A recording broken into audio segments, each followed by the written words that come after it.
ओम नमो भगवते वासुदेवाय। ओम नमो भगवते वासुदेवाय। ओम नमो भगवते वासुदेवाय। नारायणं नमस्कृत्यं नरं चैव नरोत्तमं देवीं सरस्वतीं व्यासं ततो जयं उदीरयेत्। नष्टप्रायेषु बदरेषु नित्यं भागवत सेवयां भगवत्य उत्तमश्लोके भक्तिर्भवति नैस्तिकी। ओम अज्ञानतिमिरान्धस्य ज्ञानाञ्जनशलाकया चक्षुरुन्मिलितं येन तस्मै श्रीगुरवे नमः। श्रीचैतन्यमनोभीष्टं स्थापितं येन भूतले स्वयं रूपा गदा माह्यं तदा स्वापदण्डिकं। हे कृष्णा करुण सिन्धु दीनबन्धु जगत्पते गोपेश गोपिका कान्त राधकान्त नमस्तुते। तप्त काञ्चन गौराङ्गी राधे वृन्दावनेश्वरी ऋषभानुसुते देवी प्रणमामि हरिप्रिये। वाञ्छकल्पदारुभ्यश्च कृपसिन्धुभ्य एव च पतितनां पावनेभ्यो वैष्णवेभ्यो नमो नमः। जय श्री कृष्ण चैतन्य प्रभु नित्यानंद श्री अद्वैत गदाधर श्रीवासदि गौर भक्त वृंद। हरे कृष्णा कृष्ण कृष्ण हरे हरे हरे राम ராம ராம ஹரே ஹரே. எல்லாருக்கும் வணக்கங்கள். நம்ம பிரபுபத பிரணத்தியோட இந்த செஷனை ஸ்டார்ட் பண்ணலாம். हरे कृष्ण। हरे कृष्ण.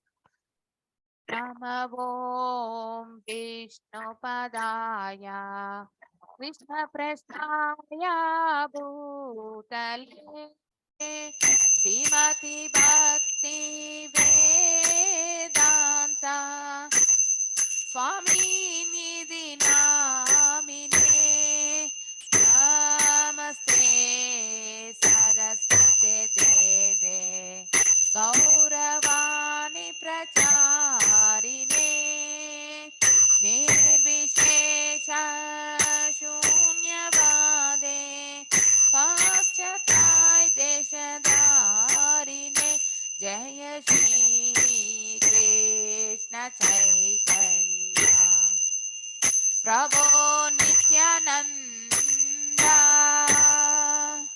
श्री अद्वैत गदाधर श्रीवासादि गौर भक्त वृंद।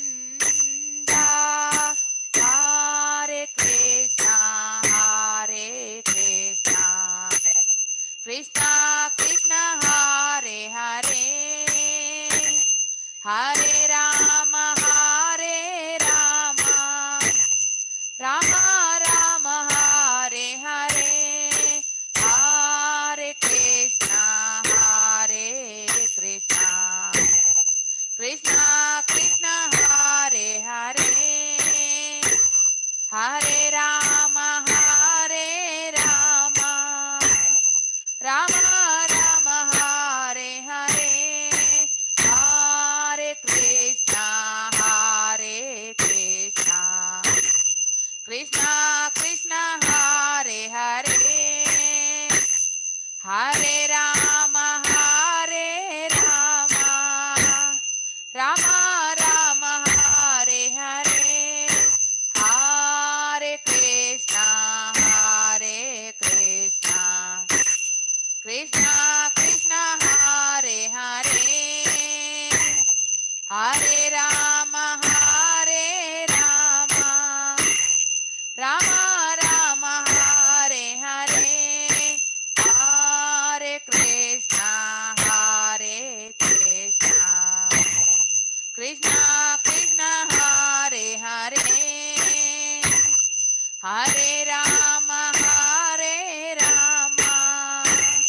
राम राम हरे हरे हरे कृष्णा कृष्णा कृष्णा हरे हरे हरे राम राम राम हरे हरे जय Radha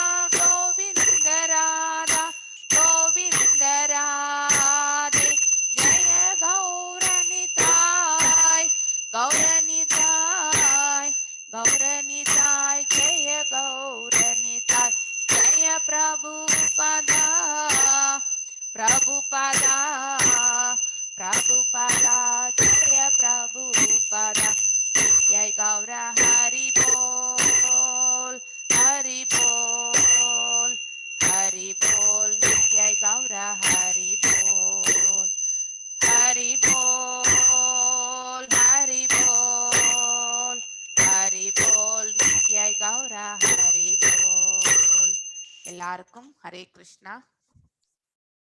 Hare Krishna ma'am. Planning to go to ISKCON, அதனால நான் I might log out any time.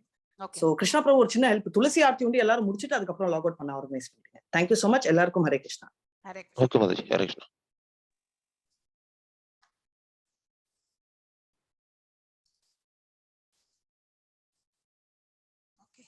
இன்னைக்கு நம்ம பார்க்க வேண்டியது 15 இல்லையா? 15வது ஸ்லோகம். 15 மாதாஜி. நேற்று ஒரே ஒரு ஸ்லோகம் தான் பார்க்க முடிஞ்சது.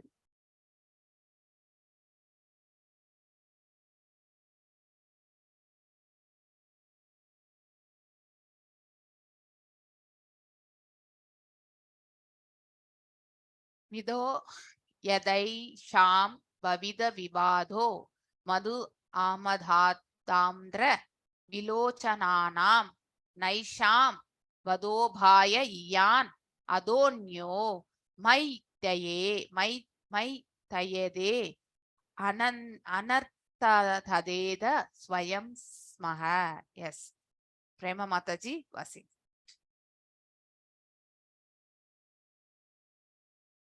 ஹரே கிருஷ்ணா மாதாஜி. ஹரே கிருஷ்ணா. மிதோ யதைஷாம் பபிதோ விவாதோ மது ஆமதாதாம்ர விலோச்சனானாம் நைஷாம் வதோபாய இயான் அதோன்யோ மைத்யதேன் தர்த்த ததே ஸ்வயம் ஸ்ம.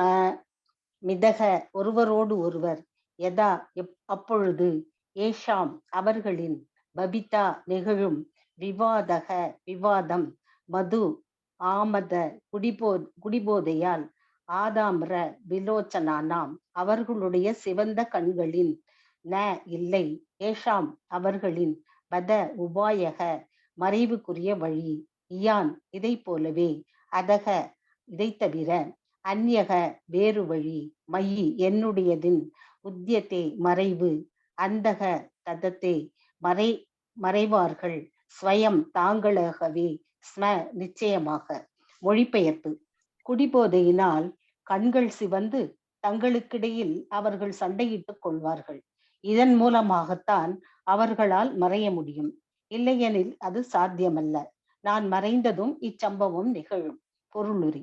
பகவானும் அவரது சகாக்களும் அவரது விருப்பப்படியே தோன்றி மறைகின்றனர். ஜட இயற்கையின் சட்டங்களுக்கு அவர்கள் உட்பட்டவர்கள் அல்ல. இயற்கை சட்டங்களின்படி பகவானின் குடும்பத்தினரை கொல்லக்கூடியவர்களும் இல்லை. இயற்கையான மரணத்தை அவர்கள் அடைவதும் சாத்தியமில்லை. எனவே குடிபோதையினால் தங்களுக்கிடையில் சண்டை செய்வது போல் காட்டிக்கொண்டு பூமியிலிருந்து மறைவதுதான் ஒரே வழி. பெயரளவேயான இச்சண்டையும் பகவானின் விருப்பப்படிதான் நிகழும். இல்லையெனில் அவர்களுக்கிடையில் சண்டை நிகழ்வதற்கும் காரணமில்லை.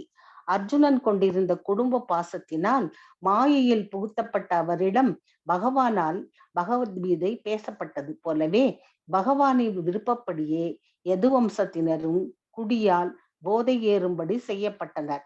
பகவத் பக்தர்களும் சகாக்களும் பகவானிடம் பூரண சரணாகதி அடைந்த ஆத்மாக்கள் அவர். இவ்வாறாக பகவானின் கரங்களில் உன்னத ஆயுதங்களாக உள்ள அவர்களை பகவானால் தமது விருப்பப்படி எப்படி வேண்டுமானாலும் உபயோகித்துக் கொள்ள முடியும். பகவானின் மகிழ்ச்சியை காண விரும்புவதால் தூய பக்தர்களும் கூட பகவானின் இத்தகைய லீலைகளை அனுபவிக்கின்றனர். பகவத் பக்தர்கள் தங்களுடைய சுதந்திரத்தை ஒருபோதும் வலியுறுத்துவதில்லை. மாறாக பகவானின் விருப்பப்படியே தங்களுடைய சுதந்திரத்தை அவர்கள் உபயோகிக்கின்றனர். பகவானுடன் இவ்வாறு ஒத்துழைப்பதால் பக்தர்கள் பகவானின் லீலைகள் சிறப்புடையதாக செய்கின்றனர். ஹரே கிருஷ்ணா. ஹரே கிருஷ்ணா. ரொம்ப அற்புதமான விளக்க உரை இல்லையா? அதாவது காந்தாரி கூட சாபம் கொடுத்தால் அப்படின்றது நாம மகாபாரதத்துல இருந்து தெரிஞ்சோம். சாபத்தின் விளைவுதான் யதுவம்சமே அதாவது துவாரகை நீருக்குள் அடித்து செல்லப்படும் அப்படிங்கிறது சொல்லப்படுகின்றது. ஆனால் இந்த ஏற்பாடு ஆல்ரெடி பகவான் செய்ததுதான். சோ வெறுமனே கருவியாக மட்டும்தான் அனைவருமே இங்கே செயலாற்றி கொண்டிருக்கின்றோம் அப்படிங்கிற உண்மைய அதுதான் நிதர்சனமான உண்மை. நாம நினைக்கலாம் இதெல்லாம் நாம தான் நினைச்சு நாம எக்ஸிகியூஷன் பண்றோம்னுட்டு. உண்மையில் உள்ளுக்குள்ள இருந்து அந்த செயலாற்றக்கூடிய அந்த தன்மையை ஏற்படுத்தி கொடுப்பவர் எல்லாம் வல்ல இறைவன் இல்லையா? சோ அவரின்றி இந்த இடத்துல ஒரே ஒரு துரும்பு கூட அசையாது என்பதை நாம் இந்த அதாவது இந்த விளக்க உரையில பிரபுபாதர் அவர்கள் எடுத்துரைத்திருக்கிறத வச்சு நம்மளால புரிந்து கொள்ள முடிகின்றது இல்லையா? ஸ்ரீல பிரபுபாதாக்கு ஜெய் இல்லையா? So because of his mercy நாம் இது எல்லாவற்றையுமே அவருடைய கருணையால் அவருடைய எழுத்துக்களை வாசிக்கிறதுக்கான பாக்கியத்தை பெற்றிருக்கின்றோம். அவர் உள்ளதை உள்ளபடி உணர்ந்து அவர் இந்த பொருளுரைகளை எல்லாம் ரொம்ப அற்புதமாக விளக்கி சென்றிருக்கின்றார் இல்லையா? சோ அவருடைய பாதங்களுக்கு நாம கண்டிப்பாக நமஸ்காரங்களை தெரிவிச்சுட்டு இந்த 15வது பதத்தை நாம பார்க்கலாம். மிதோ எதைஷாம் பவிதோ விவாதோ மது ஆமதாதாம்ர விலோச்சனானாம் நைஷாம் வதோபாய யான் அதோன்யோ மை தயேதே அந்தர்த்த ததே ஸ்வயம் ஸ்மஹ. ஸ்மஹ அப்படின்னா நிச்சயமாக, அதாவது குடிபோதையில் இல்லையா ஒருத்தர் வந்து குடிச்சிட்டு அடிச்சிட்டு அதாவது மரணத்தை ஸ்வீகரிப்பார்கள் என்பது அதாவது பற்பல தாய்மார்களுடைய எல்லாருமே கண்ணபிரான் என்றால் அவர் மீது அன்பு செலுத்துபவர்கள் தான். ஆசிகளை எல்லா தாய்மார்களிடத்திலிருந்தும் பெற்றவர் தான் கண்ணபிரான் இல்லையா? ஆனால் காந்தாரி ஒரு அதாவது அவர் மனதில் தன்னுடைய 100 பிள்ளைகள் அனைவருமே வதைக்கப்பட்டு விட்டனரே என்ற அந்த மனசு, ஒரு பிள்ளை இறந்தாலே தாய்க்கு தாங்கிக் கொள்ள முடியாது இல்லையா? அதுதான் தாய் உள்ளம். சோ தன்னுடைய 100 புதல்வர்களையுமே அவர் பறிகொடுத்த அந்த வேதனையில் தான் அவள் அவ்வாறு பேசிவிட்டாள். ஆனால் உண்மையிலே அவள் தெய்வாம்சம் பொருந்திய ஒரு யுவதி. சோ அதாவது தன்னுடைய கணவன் இந்த பிரபஞ்சத்தை பார்க்காத இந்த பிரபஞ்சத்தை தானும் இனிமேல் பார்க்க வேண்டிய அவசியம் இல்லை என்று அத்தகைய ஒரு பிரதிஜையை அவள் ஏற்றுக்கொண்டு அதை ஒரு தவ வாழ்வாகவே வாழ்ந்தாள். சோ காந்தாரி இல்லையா? So she has some glorification actually இல்லையா? சோ அப்படி இருந்தும் அவளுடைய சாபமே இங்கு மெய்யாக ஆகட்டும் இல்லையா? ஆனால் இதற்கு முன்னாடி எல்லா ஏற்பாடும் முடிஞ்சாச்சு. வெறுமனே காந்தாரி கூட ஒரு கருவிதான், அதை பேச வைக்கிறதுக்கான ஒரு கருவியாக தான் அவள் ஆனாள். சோ குடி போதையினால் கண்கள் சிவந்து தங்களுக்கிடையில் அவர்கள் சண்டையிட்டு கொள்வார்கள். இதன் மூலமாகத்தான் அவர்களால் மறைய முடியும். அதாவது பகவான் இந்த பிரபஞ்சத்தில் அவதரிக்கும் பொழுது அவரோடு அவருடைய அதாவது பாரஃப்ளேனியான்னு சொல்லுவாங்க, அதாவது சகாக்கள் அவரோடு இருக்கக்கூடியவங்களும் படையே இந்த பிரபஞ்சத்திலும் இறங்கும் இல்லையா? சோ அந்த மாதிரி வந்தவர்கள் தான் அவர்கள். மீண்டும் அவர் இந்த பிரபஞ்சத்தை விட்டு செல்லும் பொழுது வைகுண்டம் கோலோகத்திற்கு செல்லும் பொழுதும் அவர்களும் அதே மாதிரி செல்ல வேண்டியதுதான். சோ எல்லாம் ஒரு காரணத்திற்காக வந்தவர்கள். மீண்டும் அந்த காரணம் அதாவது அந்த காரணம் நிறைவடைந்த பிறகு, அதாவது பாரத போர் முடிந்து யுதிஷ்ட மகாராஜர் அரையரணை ஏறி அரசாட்சி நல்லாட்சி நடந்து கொண்டிருக்கக்கூடிய தர்மம் தழைத்து கொண்டிருக்கும் பொழுது இனிமேல் தேவையற்ற நம்ம எல்லாருமே அதாவது பர்பஸே முடிஞ்சிடுது. அந்த பர்பஸ் முடிஞ்சதுன்னா நாமளும் செல்ல வேண்டிய காலகட்டம் வந்துவிட்டது என்று எது வம்சத்தினருக்கும் தெரியும். இந்த ஏற்பாடெல்லாம் பகவானாலேயே செய்யப்பட்டது. சோ பகவானுக்கு எது பிடிக்குமோ அதை தான் பக்தர்கள் செய்வார்கள். தனக்குன்னு இருக்கக்கூடிய விருப்பங்கள் அதனால் ஏற்படக்கூடிய மகிழ்ச்சியை பக்தர்கள் என்றைக்கும் விருப்பப்பட மாட்டார்கள். எதை செய்தால் பகவானுக்கு திருப்தி கொள்ளும். ஃபார் எக்ஸாம்பிள் நாம இன்றைக்கு அதாவது நம்ம டெய்லி பகவானுக்கு நிவேதனம் படைக்கின்றோம் என்று வைத்துக்கொள்வோம். நிறைய பேர் செஞ்சுதான் இருப்பீங்க ஆல்ரெடி. சோ ஆனா பக்குவம் அடைந்த பிறகு முதலில் நம்ம ஏதோ ஒரு ஃப்ரூட்ஸோ அதாவது பத்திரம் புஷ்பம் பழம் தோயம் இல்லையா? சோ அதுதான் நம்மளால முடிஞ்சது நம்ம செய்யறோம். அதனுடைய மகத்துவமே தெரியாம தான் நம்ம எஸ் வி ஆர் ஹேவிங் நமக்கு நல்ல ஒரு விருந்துணவே படைக்கக்கூடிய ஒரு செல்வத்தை நாம பெற்றிருந்தாலும் பகவானுக்கு எஸ் பத்திரம் புஷ்பம் பழம் தோயம் அது வச்சாலே போறோம், பகவான் அதை ஏத்துக்கிறார் அப்படிங்கிற அந்த ஒரு இதுல நாம் அதை புரிந்து கொண்ட பிறகு டெய்லி ஒரு ட்ரை ஃப்ரூட்டோ இல்ல ஒரு ஃப்ரூட்டோ ஒரு கிளாஸ்ல தண்ணி துளசி தளம் இந்த மாதிரி நம்ம வச்சு பகவானுக்கு நிவேதனம் பண்ணிட்டு இருந்திருக்கலாம். ஆனா பகவானுக்கு நாம செய்யக்கூடிய அது எல்லாமே பிரசாதம் தான்.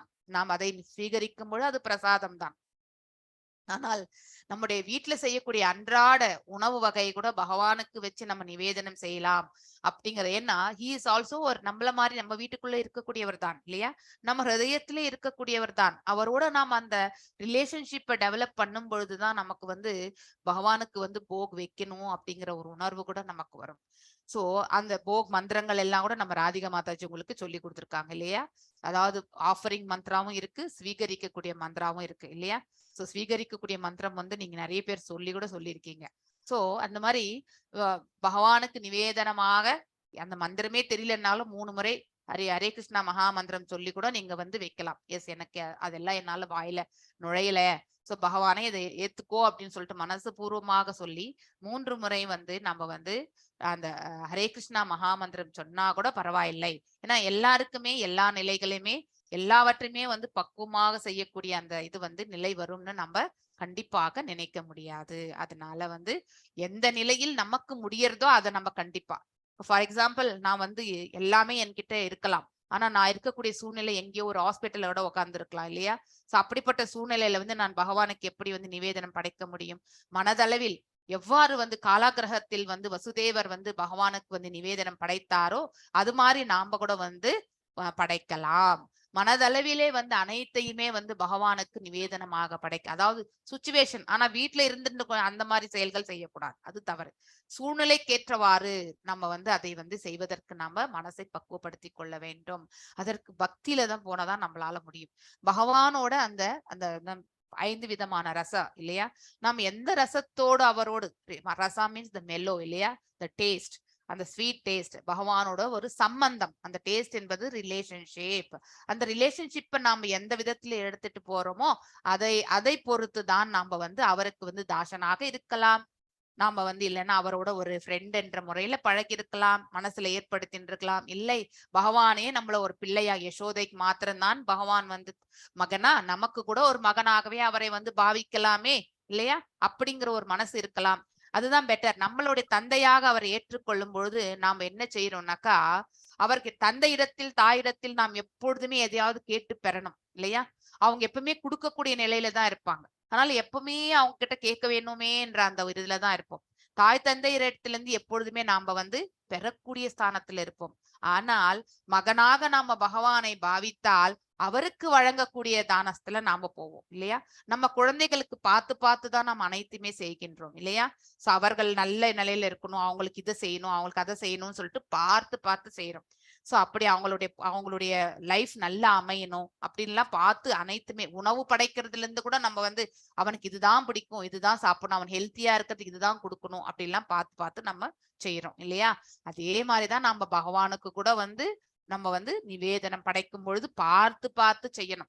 சோ அதுல எதுவுமே, அதாவது பாத்தீங்கன்னாக்கா நம்ம வந்து கிளீனா பண்ணணும். அதே மாதிரி வந்து மனசை வந்து அலைப்பாய விடக்கூடாது, அதாவது ஜாக்கிரதையா பண்ணணும். அது அப்படிதான், அது போக்கஸ்டா அதன் மேலே பக்தியோட சோ சிதறாம நம்ம வந்து செய்யும் பொழுது அந்த வரக்கூடிய அந்த அந்த செய்யக்கூடிய அந்த பிரசாதம் வந்து தயாரிக்கிறோம் இல்லையா, நிவேதனம், அது ரொம்ப அற்புதமாக வரும். நாம் எவ்வளவு ஸ்ரத்தையோடையும் போக்கஸ்டோடும் அந்த நிவேதனத்தை நாம தயாரிக்கின்றோமோ அந்த அளவுக்கு நம்ம அதே இன்கிரீடியன்ஸ் நம்ம நார்மலா சமைக்கும் பொழுது அந்த டேஸ்ட் கண்டிப்பா வராது. இதை நீங்க கண்டிப்பா எக்ஸ்பீரியன்ஸ் பண்ணணும். பகவானுக்குன்னு நான் இன்னைக்கு செய்ய போறேன்னு நினைச்சுட்டு நீங்க செஞ்சு பாருங்க. நீங்க அன்றாடம் செய்யக்கூடிய அந்த அதாவது உணவை விட அந்த நிவேதனம் வந்து ரொம்பவுமே டேஸ்டா அமையும். சோ அதனால ஆனியனே போடாம செய்யக்கூடிய, ஆனியன் கார்லிக் இல்லாமலே வந்து உங்களால வந்து அற்புதமாக சமையலை உங்களால செய்ய முடியும். ஏனென்றால் நீங்கள் வந்து அதை வந்து பகவானுக்காக வந்து செய்கிறீர்கள், நமக்காக செய்யவில்லை இல்லையா. நாம நம்ம இது ஒரு ஸ்லோகம் கூட இருக்கு இல்லையா. சோ அதாவது எதையுமே வந்து பகவானுக்காக அர்ப்பணித்து விட்டு சாப்பிடும் பொழுது அது வந்து பிரசாதமாக மாறுகின்றது. ஆனா நம்முடைய சுயபுலன் திருப்திக்காக செய்யக்கூடிய உணவு வகை வந்து நாம வந்து பாவத்தையே உண்கின்றோம் அப்படின்னு சொல்லியிருக்காங்க. பகவத்கீதையில பகவான் சொல்லியிருக்கார், பாவம் என்றால் அதாவது அந்த வெஜிடபிள்ஸ் கூட வந்து ஒரு உயிர் வாழிதான் இல்லையா, அதையும் வந்து நாம பறித்து கொண்டு வந்துதான் சாப்பிடுகின்றோம். அதனால்தான் அந்த பாவத்திலிருந்து நம்ம வந்து விடுதலை அடையணும்னா கண்டிப்பா அதை பகவானுக்கு சமர்ப்பணம் இல்லையா. அந்த குட்டியான பாவத்திலிருந்து நம்ம கண்டிப்பா வெளியே வரணும், இல்லைன்னா அந்த பாவத்தோடு சேர்த்துதான் நாம் அதை ஸ்வீகரிக்கின்றோம் என்று அர்த்தம். சோ அதனால எதையுமே பகவானுக்கு நிவேதனமாக படைத்துட்டு நம்ம சாப்பிட்றது வந்து நமக்கு வந்து பக்குவத்தை கொடுக்கும். அந்த பிரசாதத்தை நாம ஸ்வீகரிக்கும் பொழுது நமக்கு எத்தனை ஜென்ம பாவங்கள் இருந்ததோ அவை எல்லாம் நம்மளை விட்டு தானாகவே விலகும். நம்ம அதை போகணும்னு நினைக்க வேண்டிய அவசியம் கூட கிடையாது. அதை பத்தி நம்ம யோசிக்க வேண்டியதே இல்லை. நம்ம வெறும் ஃபோக்கஸ் எது மேல இருக்கணும்? பகவானுக்கு நிவேதனம் படைக்கணும். நம்மளால முடிஞ்சது எந்த சூழ்நிலைக்கேற்றவாறு. அங்கே வந்து பணக்கார ஏழை எதுவுமே கிடையாது. ஸோ ஒரு ஏழையால வந்து ஒரு கிளாஸ் தண்ணி வைக்க முடியும் இல்லையா? அவர் வீட்டுல இருக்கக்கூடிய ஒரு பழத்தை வைக்க முடியும். துளசி தளத்தை அவரால் வைக்க முடியும் இல்லையா? பணக்காராரால் வந்து விருந்தே சமைக்க முடியும். சோ இது எல்லாமே அவங்கவுங்களுடைய நிலையை பொறுத்து. ஆனால் ஒரு பணக்காரராக இருக்கும் பொழுது கூட அவருடைய சூழ்நிலை, அவர் எந்த சூழ்நிலையில் இருக்கின்றார் அப்படிங்கறத வந்து பார்த்துட்டு தான். ஹாஸ்பிட்டல்ல இருந்தா அவரால் நிவேதனம் படைக்க முடியாது இல்லையா? அப்ப மனதளவிலாவது நம்ம வந்து பகவானுக்கு வந்து நிவேதனம் படைக்கணும் அப்படிங்கிற அந்த மனசை நம்ம வந்து வளர்த்துக்கணும். சோ வித்தவுட் ஆஃபரிங் ஹிம் நாம ஸ்வீகரிக்க கூடாது. அது ரொம்ப ரொம்ப முக்கியம். பகவானுக்கு தான் முதன்மையாக அவருக்கு மட்டும் ஃபர்ஸ்ட் செய்துட்டு தான் அதுக்கப்புறம் தான் நாம் அதை ஸ்வீகரிக்கணும். மேலும் சமையல் கட்டுல வந்து டேஸ்ட் பண்ணக்கூடிய அந்த அந்த ஹேபிட்டை கூட நம்ம செய்யக்கூடாது இல்லையா? உணவையே வந்து பரிமாறிட்ட பிறகு கூட நம்ம வந்து பகவானுக்கு நிவேதனமா படைச்சிட்ட பிறகு கூட சமையல் கட்டுல வந்து டேஸ்ட் பண்ணக்கூடிய அந்த செயல் செய்யக்கூடாது. ஸோ இந்த அஃபென்சஸ்ல போனீங்கன்னா இதெல்லாம் நீங்க அதாவது படிப்பீங்க. ஐ திங்க் பக்தி ரசாமிருத சிந்துல நீங்க இது என்னோட 8th சாப்டர்ல நீங்க வந்து படிச்சிருப்பீங்கன்னு நினைக்கிறேன். ஸோ இதுல எல்லாமே கொடுத்துருக்கு. ஸோ அந்த இடத்துல வந்து நம்ம பேசக்கூடாது எதையுமே. அதாவது பாத்தீங்கன்னாக்கா ஒருத்தரை பத்தி நம்ம வந்து இடத்துல அவதூறா பேசக்கூடாது. சமைக்கும் பொழுது சைலண்டா இல்லைன்னா கூடுமான வரைக்கும் நாம ஜபங்களை சொல்லிட்டு செய்யணும். அப்போ அது வந்து பியூரிஃபிகேஷன் ப்ராசஸ். அதாவது that will give a positive energy. அதை உண்பதால் வந்து பிள்ளைகளும் பாத்தீங்கன்னாக்கா அங்கிருந்து தான் டிரான்ஸ்ஃபர்மேஷனே ஆகிறதே ஃபர்ஸ்ட்.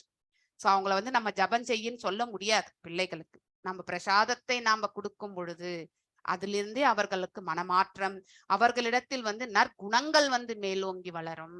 சோ தாயின் கையில் தான் இருக்கின்றது இப்போ இல்லையா? வீட்டுல சமையல் செய்யும் பொழுது அதுல வந்து பக்தி கொண்டு நாம பகவானுக்குன்னு செய்யும் பொழுது அதை வந்து நாம அடுத்தவர்களுக்கு பரிமாறும் பொழுது அந்த பிரசாதத்தை அவர்கள் ஸ்வீகரிக்கும் பொழுது அவர்களுடைய மனது வந்து அதாவது பாத்தீங்கன்னா பாவங்களிலிருந்து அவர்கள் விடுதலை பெறக்கூடிய மார்க்கம் கிடைக்கின்றது. சோ அப்போ பாவம் இந்த இடத்துல இருந்து விலகும் பொழுது ஆட்டோமேட்டிக்கலி தூய்மையான பாதைக்கு செல்வதற்கான வழி அவர்களுக்கு கிடைக்க பெறுகிறார்கள். சோ இதற்கு எல்லாம் யாருடைய கருணை வேண்டும்? எல்லாம் வல்ல இறைவனுடைய கருணை வேண்டும். பிரசாதத்தை சமைக்கணும்ன்ற அந்த மனசுல நமக்கு வந்து உறுதி வேண்டும். அந்த அந்த அதனுடைய இன்ட்ரெஸ்ட வந்து நாம வளர்த்துண்டா பகவான் தானாகவே அந்த பாதையை வந்து வழிவகுத்து கொடுக்கின்றார் இல்லையா? சோ அது மாதிரி எல்லாவற்றிற்கும் ஒரு காரணம் உண்டு. இந்த இடத்துல நம்ம கண்களுக்கு அதை டைரக்டா பார்க்கும் பொழுது இது ஒரு அது நல்லதாக கூட படாது. ஆனால் அந்த மார்க்கத்திலிருந்து அவர்கள் செல்ல வேண்டியதாக இருக்கும். சோ அதனால வந்து இவ்வளவு நல்லவங்க இப்படி பண்ணாங்களேன்னு கூட நம்ம யோசிக்க தோணும். இப்ப எப்படி எது வம்சத்தினர்ல பாத்தீங்கன்னாக்கா நிறைய பேர் பகவானோடு இருந்து வந்தவங்க தான் இல்லையா? விடுதலை அடைந்த ஆத்மாக்கள் மீண்டும் அவர்கள் வந்து பகவானோடையே வந்து செல்ல வேண்டியதுதான். சோ இங்க குடிபோதை என்பது அது வந்து it is not a right thing. ஆனால் செல்வதற்கான ஒரு மார்க்கம் அது. சோ அதைதான் வந்து பகவான் ஏற்பாடு இதெல்லாம் அவருடைய ஏற்பாடு. அவர் அதில் வந்து சுகிக்கின்றார் என்றால் அதாவது பக்தர்களும் அதையே வந்து ஏற்றுக்கொள்கின்றார்கள் என்று இந்த இடத்துல வந்து ரொம்ப அற்புதமாக விளக்கப்பட்டிருக்கின்றது. சோ செல்வதற்கான ஒரு மார்க்கம். செல்லுதல் என்பது நாம் எவ்வாறு செல்கின்றோம் என்பது நமக்கு தெரியாது. ஆனால் பகவான் இந்த தரப்பு என்பது அவர் ஏற்படுத்தி கொடுத்தால் அதை ஸ்வீகரிக்க வேண்டியது நம்முடைய கடமையாகின்றது. சோ பகவானும் அவரது சகாக்களும் அவரது விருப்பப்படியே தோன்றி மறைகின்றனர் இல்லையா? அவருடைய பிள்ளைகள், அவருடைய விரிவங்கங்கள் எல்லாமே நம்ம சாதாரண நம்ம நினைக்க முடியாது இல்லையா? சோ இந்த ஜட இயற்கையின் சட்டங்களுக்கு அவர்கள் உட்பட்டவர்கள் அல்ல. இயற்கை சட்டங்களின் படி பகவானின் குடும்பத்தரை கொல்லக்கூடியவர்களும் இல்லை. சோ இயற்கையான மரணத்தை அவர்கள் அடைவது சாத்தியமும் இல்லை. எனவே குடிபோதையினால் தங்களுக்கிடையில் சண்டை புகைவது போல காட்டிக்கொண்டு பூமியிலிருந்து மறைவதுதான் ஒரே வழி. சோ அது வந்து தட் இஸ் த வே அவங்க வந்து செல்லணும். அடுத்தவர்கள் வந்து நினைக்கும்படியாக செய்து இந்த பிரபஞ்சத்தை விட்டு செல்வதற்கான மார்க்கத்தை வந்து பகவான் ஏற்படுத்தி கொடுத்தார். அவர்களும் அந்த வழியில் சென்று பகவானுடைய அந்த திருநாட்டை சேர்ந்தார்கள். சோ பேரளவையான இச்சண்டையும் பகவானின் விருப்பப்படிதான் நிகழும். இல்லை எனில் அவர்களுக்கு இடையில் சண்டை நிகழக்கூடியதுக்கு காரணமே எதுவுமே கிடையாது இல்லையா? ஒருத்தருக்கு ஒருத்தர் சண்டை போடுவதற்கான காரணம் என்பது கிடையாது. சோ அர்ஜுனன் கொண்டிருந்த குடும்ப பாசத்தினால் மாயையில் புகுத்தப்பட்டான் இல்லையா? அதனால்தான் பகவத்கீதையே 700 ஸ்லோகங்கள் வந்து பேசப்பட்டது. சோ பகவானின் விருப்பப்படியே அதே போலதான் எது வம்சத்தினரும் குடிபோதையால் ஏறும்படி போதை ஏறும்படி செய்யப்பட்டனர். பகவத் பக்தர்களும் சகாக்களும் பகவானிடம் பூரண சரணாகதி அடைந்த ஆத்மாக்களாவர் இல்லையா?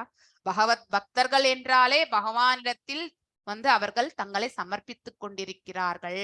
எதையுமே தாங்கள் செய்வது கிடையாது, பகவான் நம்மளை செய்ய வைக்கிறார் அப்படின்னு வெறுமனே அந்த பக்தியிலேயே தங்களை எடுத்து செல்பவர்கள் தான் பகவத் பக்தர்கள்.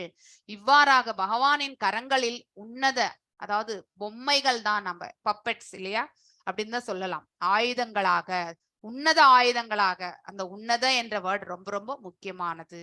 நார்மலான ஆயுதங்கள் என்றால் நம்ம வந்து ஒருத்தரை வந்து அழிப்பதற்காக தான் அது உதவும் இல்லையா? உன்னதமான ஆயுதங்கள் என்றால் அதற்கான ஒரு, அதாவது அதனுடைய அதற்கான பேக்ரவுண்ட்ல வந்து ஒரு காரணம் இருக்கும், அந்த செயலுக்கான ஒரு காரணம் இருக்கும். சோ அது ஒரு நல்ல ஒரு நிகழ்வுக்காகத்தான் அது செயலாற்றப்படுகின்றது என்பதை நாம் இந்த இடத்துல புரிந்து கொள்ள வேண்டும். அவர்களை பகவானால் தமது விருப்பப்படி எப்படி வேண்டுமென்றாலும் உபயோகித்துக் கொள்ள முடியும் இல்லையா? சோ பகவான் அந்த மாதிரி ஒரு உணர்வை நாமளும் வளர்த்து கொள்ள வேண்டும். சோ பகவானே, நான் உன்னுடைய கையில் அதாவது ஒரு பொம்மைதான், நான் ஒரு கருவிதான், எனக்கு நல்லது கெட்டது எதுவுமே தெரியாது, நான் செய்யக்கூடிய காரியங்கள் வந்து ரைட்டா தப்பான, நம்ம கண்களுக்கு அது ரைட்டா தெரியலாம், ஆனா அதற்குள்ள ஒரு தவறான ஒரு இது கூட வந்து அமர்ந்திருக்கலாம் இல்லையா, ஒளிந்திருக்கலாம். அதை நம்மளால இந்த புறக்கண்களாலோ நமக்கு இருக்கக்கூடிய இந்த குறையுடைய ஞானத்தாலோ நம்மளால அதை புரிந்து கொள்ள முடியாது. சோ அதனால எனக்கு எது நன்மை, எப்படி வந்து அர்ஜுனன் வந்து கேட்டான் இல்லையா, ஏகம் வதா அப்படின்னு சொல்லி எனக்கு நிச்சயமாக நீங்கள் ஒன்று சொல்ல வேண்டும் அப்படின்னு சொல்லிட்டு ரொம்ப அற்புதமாக கேட்கின்றான் இல்லையா? 3வது அத்தியாயத்திலும் கேட்கின்றான், மீண்டும் 5ஆம் அத்தியாயத்திலும் வந்து கேட்கின்றான். வந்து யாரு? அர்ஜுனன். துரத்தல் மற்றும் செயல்படுதலை வந்து கம்பேரிசன். சோ தேர்ட் சாப்டர்ல வந்து அவர் என்ன கேட்கின்றார் என்றால், அதாவது புத்தியோகத்தை அவன் வந்து தவறாக வந்து இன்டெலிஜென்ஸ் எடுத்துக்கிறான். சோ புத்தியோகம் என்பது பக்தி யோகம் என்பதை அவனால புரிந்து கொள்ள முடியவில்லை. he gets confused இல்லையா? சோ புத்தி இருப்பவங்க யாருமே வந்து பேரழிவை வந்து ஏற்றுக்கொள்ள மாட்டார்கள் இல்லையா? அந்த கம்பேரிசன்ல கேட்கிறான். மீண்டும் வந்து 5th சாப்டர்ல வந்து கர்ம யோகமா இல்ல கர்ம சந்நியாசமா, 2 வழியில் எது சிறந்தது அப்படின்ற ஒரு கொஸ்டினும் கேட்கிறான்.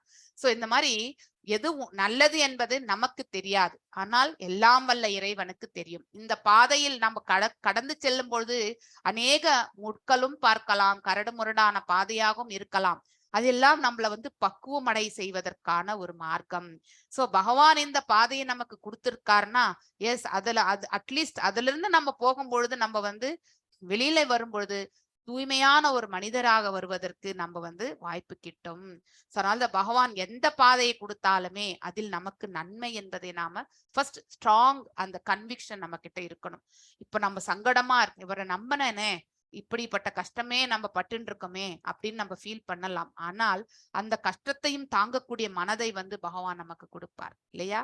சோ எப்ப நம்ம அதாவது ஒரு கஷ்டத்தை நம்ம எதிர்கொள்கின்றோமோ, பிற்காலத்துல வந்து நம்ம பெரிய ஆபத்து வந்தாலும் அதை மேனேஜ் பண்ணக்கூடிய கெப்பாசிட்டி, மன உறுதியை வந்து பகவான் நமக்கு கொடுப்பார். அதற்காக தான் நம்மள வந்து தயார்படுத்துறார் அப்படிங்கிறதையும் நாம வந்து புரிந்து கொள்ள வேண்டும்.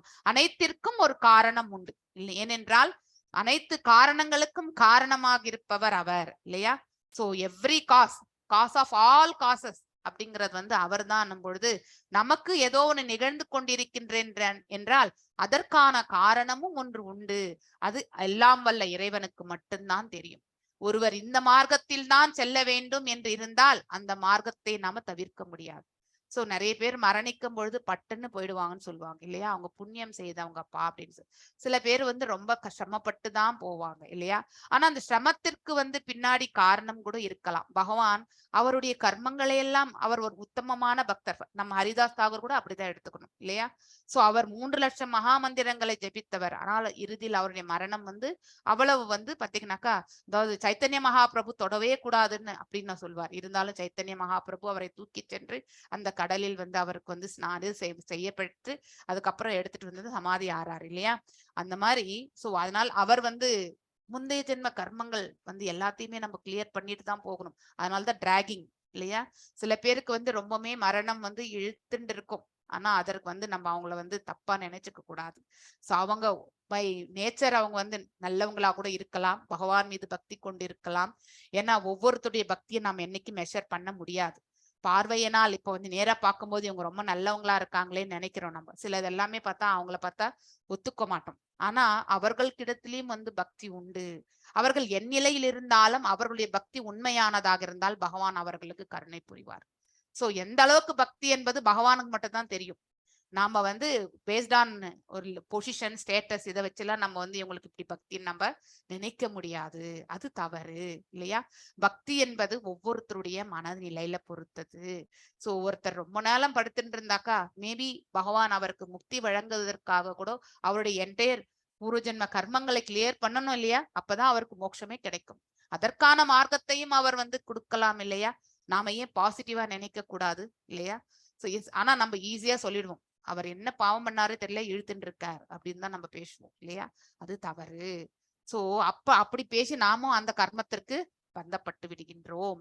அதனால ஆன வரைக்கும் நம்மளால முடிஞ்சது எஸ் பகவானுடைய பாதத்தை சேர்வதற்கு அவர்களுக்கு ஒரு நல் மார்க்கத்தை பகவான் வழங்கட்டும் அப்படின்னு ஒரு பிரார்த்தனை. அவர்கள் ரொம்ப மோசமானவர்களாக கூட இருக்கட்டும், நம்மளால முடிஞ்சது அவங்களுக்கு வாழ்த்துக்கள் சொல்ல வேண்டுமே ஒழிய அவர்களை பற்றி நாம எக்ஸ்பிளனேஷன் வந்து கொடுக்க கூடாது. அவ்வாறு செயல்படும் பொழுது அவர்களுடைய கர்மத்தினை நாம வந்து போய் தொட்டுட்டு வந்துடுறோம் இல்லையா? அந்த கனெக்டிவிட்டியை நாம் ஏற்படுத்திக்கிறோம். அந்த மாதிரியான செயல்கள் நம்ம செய்யக்கூடாது இல்லையா? சோ ஒவ்வொருத்தருக்கும் ஒவ்வொரு நிலை. அதை வந்து நம்ம இண்டிவிஜுவல் பர்சனுடைய கர்மம் அவரவர்கள் கர்மம் அவர்களுக்கு மட்டும்தான். அப்படி இருக்கும் பட்சத்துல வந்து ஒவ்வொருத்தருடைய மார்க்கமும் வெவ்வேறாக இருக்கும் இல்லையா? இந்த பிரபஞ்சத்துல அனைத்துமே பர்ஃபெக்டா எதையுமே பகவான் படைக்கல. எல்லாமே இன்பர்ஃபெக்ட் தான் இந்த இடத்துல. அந்த இன்பர்ஃபெக்ட்ல நாம எவ்வளவு பர்ஃபெக்ட்னஸ் காட்டுறோம் இல்லையா? அதாவது பக்குவத்தை நாம பக்குவமற்ற நிலையில இருக்கக்கூடிய இந்த பிரபஞ்சம், அதுல நாம ஒவ்வொரு மனிதனும் பக்குவமான நிலையை எந்த அளவுக்கு அடைகின்றானோ அந்த அளவுக்கு அவர்களுக்கு நன்மையை வழங்கி விடுகிறார். இது ஒண்ணுதான் இந்த இடத்துல லாஜிக்கே. அதனால நாம என்ன செய்யணும்னாக்கா பக்குவம் அடைவதற்கான மார்க்கத்தை தேடிக்கொள்ளணும். நம்மளால முடிஞ்ச அடுத்தவங்களுக்கும் இது அவங்க ஏற்றுக்கொள்ளக்கூடிய நிலைமையில இருந்தால் அவங்களுக்கு எடுத்து சொல்லணும். இந்த ஒரு செயல் செய்தாலே போறோம் நம்ம இல்லையா? சோ அதுதான் இந்த இடத்துல பகவானின் மகிழ்ச்சியை காண அனைத்திலுமே பகவான் மகிழ்ச்சி வந்து காண விரும்புகிறார் இல்லையா? நாம சங்கடப்படும் பொழுது அவருக்கும் அந்த சங்கடம் தான் இல்லையா? துரியோதனன் வந்து தொடை பிளந்து மரணிக்கும் பொழுது பகவானும் சங்கடப்பட்டார் என்றுதான் வந்து மகாபாரதத்துல வந்து வருகின்றது. சோ எந்த ஒரு ஜீவராசியுமே வந்து இந்த இடத்துல வந்து கஷ்டப்படணும்னு பகவான் எப்பவுமே நினைக்கல. அவன் வந்து நாத்திகனாக கூட இருக்கட்டும், அவனும் கஷ்டப்படணும்னு பகவான் நினைக்கல. அட்லீஸ்ட் அவன் நன்னிலை அடைந்து மேல வந்து மோட்சத்துக்கு வரக்கூடிய மார்க்கத்தை அவன் கைப்பற்றுவானா, அந்த பிடியை வந்து அவன் வேந்துவானா அப்படிங்கிறது தான் வந்து பகவான் பார்க்கின்றார். சோ அதுதான் வந்து அவர் கொடுத்திருக்கக்கூடிய, அதாவது அவர் வந்து அவருடைய மனநிலை. சோ அவருக்கு யார் மீதுமே வந்து அதாவது பகவானுக்கு விருப்பு வெறுப்பு எல்லாம் கிடையாது. எல்லாரையுமே ஒரு போல பார்க்கக்கூடிய கருணாமூர்த்தி தான். ஆனா நாம் அவர் தரப்பில் செல்லும் பொழுது நமக்கு மார்க்கத்தை அவர் வழங்குகிறார். எதுவரைக்கும் நாம் அவரிடத்தில் செல்லவில்லையோ அது வரைக்கும் வந்து காமனான பலன்கள், ஜெனரலான பலன்கள் எல்லாருக்கும் வழங்குவது போல அதை வழங்கி விடுகிறார். சோ இந்த பிரபஞ்சத்தை ரட்சிக்கக்கூடிய பணியில் அவர் ஈடுபட்டு கொண்டிருக்கின்றார். எல்லா ஜீவன்களுக்குமே உணவு என்பது இந்த பிரபஞ்சத்தில் அவரால் கொடுக்கப்பட்டிருக்கின்றது. ஆனா அதை நாம ப்ராப்பரா யூட்டிலைஸ் பண்றது கிடையாது. எல்லாமே கிரீடினஸ் இல்லையா? நிறைய பேர் பாத்தீங்கன்னா, அதாவது நிறைய பேர் வந்து வறுமையில இருக்கலாம், அதாவது கொஞ்சம் பேரு அதாவது அவங்களுடைய கோட்டாவையும் சேர்த்து வச்சிருப்பாங்க இல்லையா? So it is common. இந்த இடத்துல வந்து ஒரு சிம்பிளான வாழ்க்கையை வாழ்வதற்கு மட்டும்தான் எல்லாருக்குமே வந்து வழங்கப்பட்டிருக்கக்கூடிய விதி. ஆனா நாம அப்படி கிடையாது. சோ நிறையவே வந்து நம்ம வந்து சம்பாதிக்கணும், ஒருத்தரே நல்லா இருக்கணும்ன்ற அந்த இதுக்கு போறோம். சில பேர் வறுமையிலே வெந்திருக்கக்கூடிய, ஏன்னா இவங்களுடைய கோட்டா இவங்களுக்கு போயிருக்கு, அவ்வளவுதான். So it is not equally shared here. ஏனென்றால் அது அவரவர்களுடைய கர்ம பலனுக்கு ஏற்றவாறு அவர்கள் கிடைக்க பெறுகிறார்கள். சோ நற்கர்மங்கள் செய்யும் பொழுது அவர்களுக்கு வந்து நல்வழி என்பது கிடைக்கின்றது. அதனால்தான் பகவான் வந்து நீ அனைத்து செயல்களையுமே எனக்காக செய்கின்ற அர்ஜுனருக்கு எப்படி சொன்னாரோ அது எல்லாருக்குமே அப்ளிகபிள் தான். சோ நாம் அனைவருமே நம்முடைய காரியங்கள் எதுவாக இருந்த பௌதீக காரியங்கள் நம்முடைய கடமைகளாக இருக்கும் பட்சத்தில் கூட அது எல்லாம் பகவானுடைய கைங்கரியமாக ஏற்றுக்கொண்டு நாம செய்ய வேண்டும். அப்பொழுதுதான் நாம வந்து இந்த பாவங்களிலிருந்து விடுதலை அடைய முடியும். நமக்கு தெரியாது நம்ம எத்தனை ஜென்ம மனித பிறவி எடுத்தோம், நாம் எத்தனை பாவங்கள் செய்திருக்கோம், இன்னும் குட்டம்ல எத்தனை இருக்கு, இன்னும் பீஜமாக மாறி இருக்குது எப்படி, இந்த ஜென்மத்துல நாம் எத்தனை பாவம் செய்து பிராரப்த நிலையில இருக்கோம், இப்ப பிராரப்தவா நாம வந்து இப்ப அனுபவிச்சுட்டு இருக்கோம் இல்லையா. சோ இது எல்லாமே வந்து அதாவது நம்ம வந்து அன்றாட வாழ்க்கையில் நம்ம பார்த்து கொண்டிருக்கக்கூடிய நிலைகள். சோ பகவானின் மகிழ்ச்சியை காண அவர்தான் சுப்ரீம் என்ஜாயர். அவர் சுகித்தால் நாமும் சுகிக்கிறோம். அது கண்டிப்பா உண்டு. we are all secondary enjoyers. நாம் ஒரு செயலை செய்யும் பொழுது மன நிறைவு ஏற்பட்டு அதனால் வரக்கூடிய சந்தோஷம் வந்து ஃபர்ஸ்ட் வந்து பகவான் தான் வந்து சந்தோஷப்படுகின்றார். ஒரு தர்மமான காரியம் நமக்குன்னு விதிக்கப்பட்ட கடமை செய்து செயலாற்றி அதுல வந்து நமக்கு மனசு நிறைவு வந்து சந்தோஷிக்கின்றோம் என்றால் முதலில் பகவான் சந்தோஷிக்கின்றார். அதுதான் முக்கியம். அதுக்கப்புறம் தான் நாம வந்து சந்தோஷிப்போம். சோ பகவானின் பக்தர்கள் தங்களுடைய சுதந்திரத்தை ஒருபோதும் வலியுறுத்துவது கிடையாது. எங்களுக்கு சுதந்திரம் வேண்டும். இப்பெல்லாம் சின்ன ஒரு அதாவது பாத்தீங்கன்னாக்கா 20 வயசு 25 வயசு பிள்ளைகள் எல்லாமே தாய் தந்தை எதனா சொன்னாங்கன்னாக்கா இவ்வளவு நாள் தான் நான் அவங்க சொன்ன பேச்சு கேட்டேன், இப்ப எனக்கு இண்டிபெண்டா செய்யறதுக்கு விடாமா இண்டிபெண்டன்ஸ் யாருக்குமே கிடையாது என்பது அவர்களுக்கு தெரியாது இல்லையா. இங்க யாருமே சுதந்திரமாக இயங்குவது கிடையாது. எல்லாம் வல்ல இறைவனால் நாம இயக்கப்பட்டு கொண்டிருக்கின்றோம் என்பதை வந்து ஃபர்ஸ்ட் நம்ம பிள்ளைகளுக்கு உணர்த்தணும். சோ சுதந்திரம் என்பது நாம வந்து செய்யக்கூடிய செயல்களில் வந்து தர்மத்தை எந்த அளவுக்கு நம்மளால பரிபாலிக்க முடியுமோ அந்த அளவுக்கு நாம அதுல முன்னின்று நம்ம வந்து செயல்படணும். அதுதான் வந்து சுதந்திரம் நமக்கு இருக்கிறது. அதை தவிர்த்து வேற எந்த சுதந்திரமே இந்த இடத்துல கிடையாது. மாறாக பகவானின் விருப்பப்படியே தங்களுடைய சுதந்திரத்தை அவர்கள் உபயோகிக்கின்றனர். சோ பகவான் நமக்கு இந்த வழியில் செல்லணும் என்ற அந்த உந்துதலை ஏற்படுத்தி செயல்படுத்த வைக்கின்றார் என்றால் அந்த வழியில் சென்று நாம வந்து செயல்பட வேண்டும். அதற்கு பக்தி அந்த அளவுக்கு பக்குவ நிலை வரணும். எடுத்த உடனே நம்ம வந்து இன்னைக்குதான் நான் 18 days செஞ்சேன், நாளையில இருந்து பகவான் சொல்ற மாதிரிதான் நான் செய்ய போறேன்னு சொல்லிட்டு நம்ம இஷ்டத்துக்கு நம்ம செய்ய முடியாது. பக்குவ நிலையை காண வேண்டும் இல்லையா. ஒவ்வொரு அடியிலுமே நம்ம வந்து பாத்தீங்கன்னாக்கா அதாவது பாத்தீங்கன்னா ஒவ்வொரு ஸ்டெப் எடுத்து வைக்கும் பொழுதும் யோசித்து செய்ய வேண்டும். சோ இதனால் யாருக்கு வந்து நன்மை, அடுத்தவர்களுக்கு நம்ம பங்கம் விளைவிக்கின்றோமா அப்படிங்கறது எல்லாமே வந்து யோசிக்கணும். நம்ம வந்து நம்முடைய சுயநலத்திற்காக செய்கின்றோமா, இல்லை பொதுநலம் கலந்திருக்கின்றதா, இல்லை வெறுமனே பக்தி மட்டும்தான் செய்கின்றோமா. ஒவ்வொருத்தருடைய மனநிலை வந்து வெவ்வேறு கோணங்களில் செல்லும். அதனால அனைத்து செயல்களுமே பகவானே எனக்கு நீயே வழிகாட்டு, நான் அனைத்து கடமைகளையும் செய்யணும், அவ்வளவுதான். இது ஒண்ணுதான் நம்மளுடைய இது. உனக்கு பக்தி செய்வதற்கான மார்க்கம் நித்திய பக்தம் இல்லையா. நாதனம் நாஜனம் நா சுந்தரிம் கவிதாம் வா ஜெகதீஷ காமையே மம ஜென்மனீஸ்வரே பவதாத் பக்திர் ஹைத்துகி துவயி. அப்படிப்பட்டவர் மனசு. அதே மாதிரி ஐய நந்த தனுஜா கிங்கரம் பதிதம் வா விஷமே பவாம்புதௌ தவ பாத பங்கஜாத் கிருபையா தவ பாத பங்கஜா சிததூளி அதாவது தூசு. பகவானுடைய பாதங்களில் ஒரு தூசாக இருக்குவதற்கு நாம வந்து அதற்காக அவருடைய கருணையை நாம யாசிக்க வேண்டும் இல்லையா. சிந்தையே. சோ அதாவது சைத்தன்ய மகாபிரபுனுடைய இந்த அஷ்டகத்தினுடைய ஸ்லோகங்கள் ரொம்ப அற்புதமானது இல்லையா. ஒவ்வொரு ஸ்லோகத்திலுமே நிறைய மீனிங் உண்டு. அதை நம்ம வந்து மீனிங் தெரிஞ்சு படிச்சோம்னாக்கா அதுல ஈடுபாடு என்பது நமக்கு வரும். எனிவே வந்து நீங்க கூகுள் சர்ச் பண்ணா கூட கிடைக்குது. அதனுடைய மீனிங்க நீட்டா படிச்சுட்டு டெய்லி நீங்க இதை வாசிங்க, சிஷ்டாஷ்டகத்தை வாசிங்க. உங்களுடைய பக்தியில வந்து தூய்மை என்பது ஏற்படும். சோ பகவானோட இவ்வாறு ஒத்துழைப்பதால் பக்தர்கள் பகவானின் நிலைகளை சிறப்புடையதாக செய்கின்றனர். இன்னும் அது மெருகூட்டுகின்றது. பகவான் செய்யறதே வந்து அற்புதமான நிலை. ஆனா அவரோட சேர்ந்துட்டு செய்யறாங்க பாருங்க, அவரோட சகாக்களாக, அது இன்னும் நமக்கு மெருகூட்டுகின்றது. அது ரியலிஸ்டிக்காவே நம்ம உணர ஆரம்பித்து விடுகின்றோம் இல்லையா. சோ அதுதான் வந்து பகவானுடைய செயல்பாடுகள். சோ இந்த இடத்துல வந்து யது வம்சத்தினுடைய அழிவும் வந்து பகவானால் ஏற்படுத்திய ஏற்பாடு. சோ அது அனைவருக்குமே அவ்வாறு வந்து தெரிந்தது. ஆனால் அவர்கள் மறைவதற்கான ஒரு மார்க்கமாக பகவான் இதை வந்து ஏற்பாடு செய்தார். எவ்வாறு இப்போ வந்து இந்த 7 நாட்கள் வந்து பாகவதத்தை வந்து யார் கேட்டுக்கொண்டிருக்கின்றார்? பரீட்சித் மகாராஜ். சோ அந்த சாபத்தையும் வந்து பகவான் தான் ஏற்படுத்தி கொடுத்தார். ஏனென்றால் பரீட்சித் மகாராஜன் தன்னிடத்தில் வந்து சேர வேண்டும் என்று பகவான் வந்து நினைத்தார். அதனால வந்து அவரை தன்னிடத்தில் அழைத்து கொள்ள வேண்டும் என்பதற்காக இந்த ஏற்பாடை பகவான் செய்தார். அதே போன்றுதான் இதுவும். ஓகே. எஸ் மகாலட்சுமி மாதாஜி வாசிங்க. ஏவம் சஞ்சிந்திய பகவான் ஸ்வராஜ்யே சதாப்த தர்மஜம் நந்தாயாம் ஆஷ சுஹுருத சூதூனாம் வர்த்தம தர்ஷயன். எஸ் எஸ் மகாலட்சுமி மாதாஜி வாசிங்க. ஓகே மாதாஜி. வாசிங்க. உத்தயம் கிருத பூரி வம்ச சாது அபிமன்யுன. மாதாஜி மேல மேல ஏவம் சாரி. சஞ்சித்தய. Okay okay okay Mataji. Okay Mataji. ஏவம் சஞ்சித்ய பகவான் விஸ்வராஜே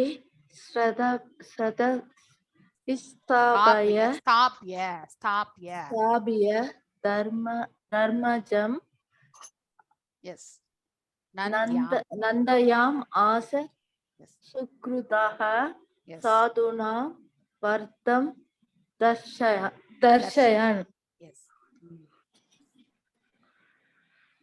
ஏவம் இவ்வாறாக சஞ்சித்ய தமக்குள் எண்ணி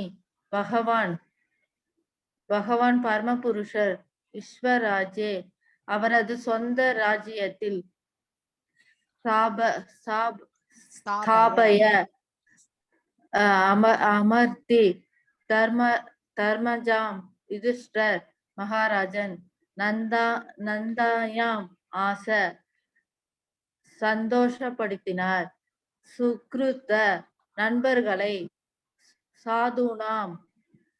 சாதுக்களின் வர்த்தம வழிகளை தர்ஷன் கட்டி காட்டுவதன் மூலம் மொழிபெயர்ப்பு. தனக்குள் இவ்வாறு எண்ணிய பகவான் ஸ்ரீ கிருஷ்ணர் தர்ம வழிகளில் செல்லும் சீரிய அரசாட்சியை காட்டுவதற்காக யுதிஷ்டர் மகாராஜனை உலகின் மிக உயர்ந்த ஆட்சி பொறுப்பில் அமர்த்தினார். ஹரே கிருஷ்ணா. பாரத போர் முடிந்து பாண்டவர்கள் வெற்றி பெற்ற பிறகு யுதிஷ்ட மகாராஜனுக்கு சக்கரவர்த்தி மணிமகுடம் சூட்டப்பட்டது. அப்படின்னா அப்போ வெறுமனே எல்லாம் இப்ப நம்ம அமெரிக்கா ஆப்பிரிக்கா எல்லாமே இருக்கின்றது இல்லையா. அப்போ ஒரே ஒரு கண்டம் எதுன்னா பரத கண்டம் மட்டும்தான் இருந்தது ஆக்சுவலி. சோ அந்த பரத கண்டத்திற்கே அதாவது அரசனாக யுதிஷ்ட மகாராஜன் 32 ஆண்டுகள் அதுதான் தர்மமான period. That is the very important. அதாவது பாத்தீங்கன்னாக்கா உன்னதமான காலகட்டம் என்றும் சொல்வார்கள்.